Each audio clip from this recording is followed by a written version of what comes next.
Thank you, Steph. Tonight, we're hearing from the heartbroken son of a Coventry woman the day after the search for her came to a tragic end. And we've been tracking the search for Patty Pendleton since she went missing almost a week ago. Then last night, the news came that no one wanted to hear. Pendleton's body was found in the Arcadia management area.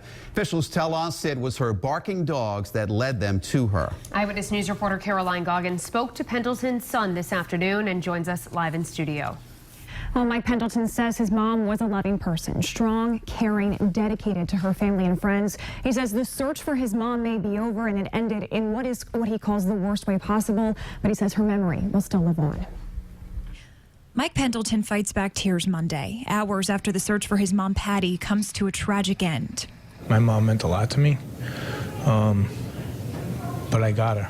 I brought her home. Pendleton was a couple miles in the woods on Sunday when he heard the radio messages about his mom. He dropped everything he had, rushing to the base camp. Figuring if that little 4-pound dog's still alive, my mom's got to be alive. He calls the past 24 hours crushing. For him, for his family, and for his 16-year-old daughter, who called her grandmother her best friend. My daughter was active in 4-H. My mom was a 4-H advisor, so they did a lot together.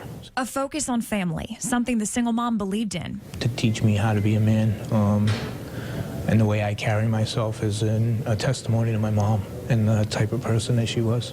The 38-year-old says he cherishes the conversations he and his mom shared.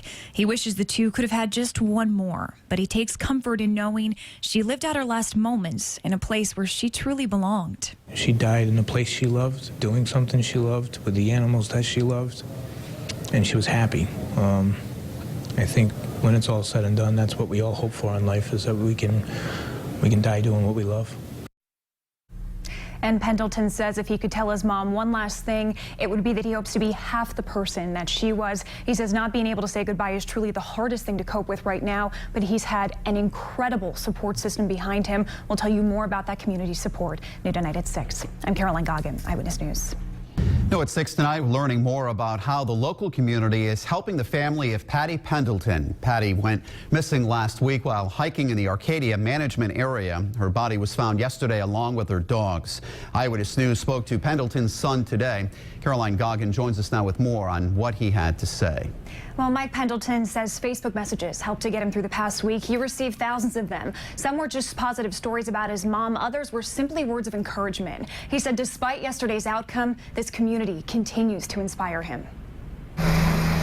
More than 4,000 acres of Arcadia management area searched. Hundreds of people coming together for one. Throughout the week, we've had probably close to 300 different faces come and volunteer. My mom was a giver, so a lot of people wanted to give back.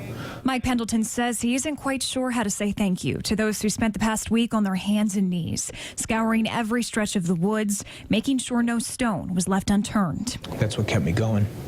If everybody else still had faith, I couldn't give up yet.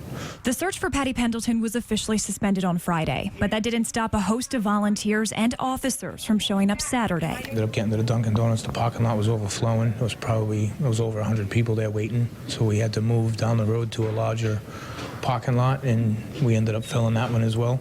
A few of those hikers were the ones to find Pendleton on Sunday, tipped by her dogs barking in the woods. Those dogs, now the light in this tragic story. Home and safe with Pendleton's son and his family, helping Patty's memory to live on. And Mike Pendleton told me today that he was bit by a tick while searching in those woods over the weekend. He found a bullseye on his arm this morning. He is now being treated for Lyme disease, so he says any volunteers who were out there searching, please make sure you check for ticks. Live in the control room, Caroline Goggins, Eyewitness News.